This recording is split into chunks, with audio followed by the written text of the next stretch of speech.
How you doing, guys? I'm back with a video, and I'm going to be talking today about Anderson Silva's failed drug test.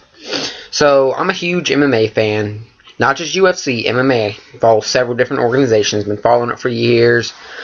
I've watched stuff all the way back to the Pride days. Not live, but I've gone back and watched the Pride stuff. I was too young then. But, so here's the whole thing with Anderson Silva. He tested this was from a test before the fight with Nick Diaz that we actually watched. Tested positive for, bear with me here, I'm not good at pronouncing this stuff, but drosterone metabolites on his January 9th test.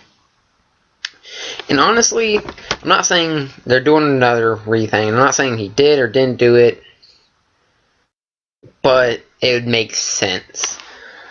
Even we're watching the fight and we're talking about 13 months. In 13 months, he went from breaking his tibia and something else in half and having them to put a steel rod in to fighting.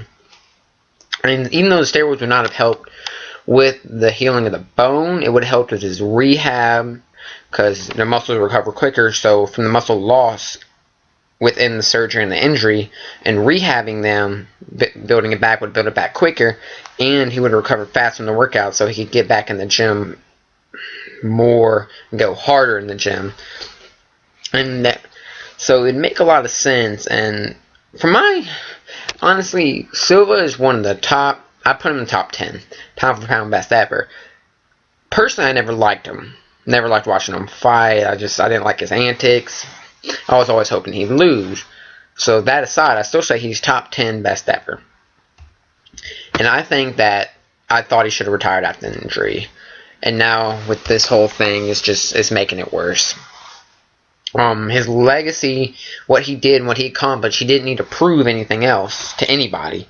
He didn't.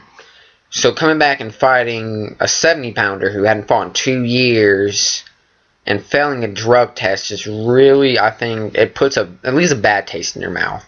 That if this is the note he goes out on, I think he should have retired after the first fight, but with Chris Weidman, but he had something to himself to prove, and I'm hoping it comes back negative for the drugs, because especially with, he's mentioned how against drug users he is in the past when Chael Sonnen failed the test and all that, talks so poorly about them, and then turns around and does them. So that's just my 2 cents. Some of y'all might be Silva fans and have a completely different opinion. That's fine. I'm really waiting to see what the results are, because I'm a huge MMA fan, and I think this leaves a bad taste in our mouth about him and the UFC with all the failed drug tests, like Nick Diaz. But honestly, I expected him to fail for weed. We also know he smokes weed. He has a license in California to smoke weed.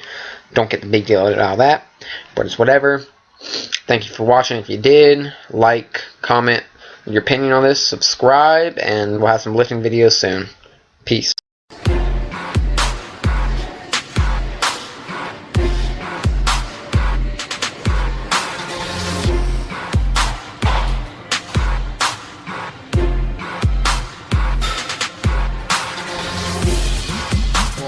Go on, push.